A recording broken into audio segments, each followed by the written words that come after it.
Thank you, Mr. Chairman. I just want to say that Mr. Reed is a trusted member of our committee, and as for those of you who've been in the audience for the last 4 days, you'll notice he's had those books in front of him.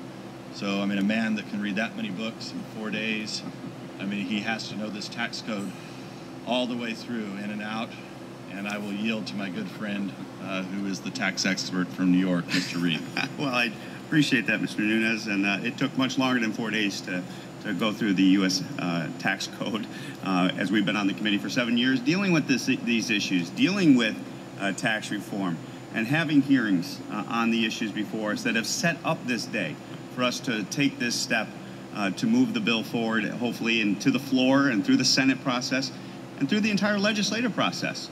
To Mr. Blumenauer's point, at the end of the day, I do anticipate the final bill that we will put on the President's desk is obviously going to be different than the bill that we put out through the committee, because we have to go to our colleagues off the committee. We have to work with our colleagues in the Senate to make sure that their differences and our differences are reconciled, probably through a conference committee.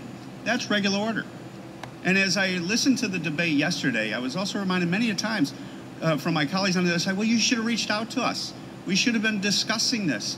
And essentially they were insinuating we should have been discussing this where? In the back rooms?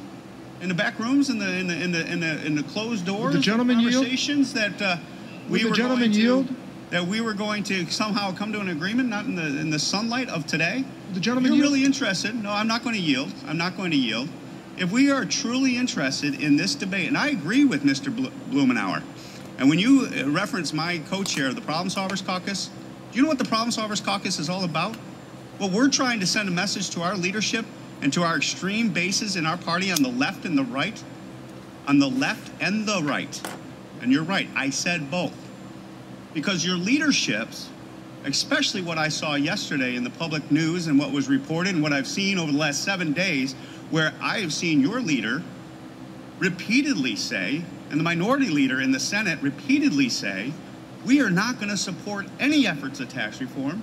And as was reported in a very respected media outlet here on the Hill, the calculation has been made from the other side's leadership that, you know what we have to do? We have to do everything in their power to block tax reform and the relief that we're going to provide to the middle-class Americans that I truly do believe this bill will deliver to them by allowing them to keep thousands of their own dollars in order to achieve their political goal, what has become their emblem of success here in D.C., the majority in the U.S. House and the majority in the U.S. Senate.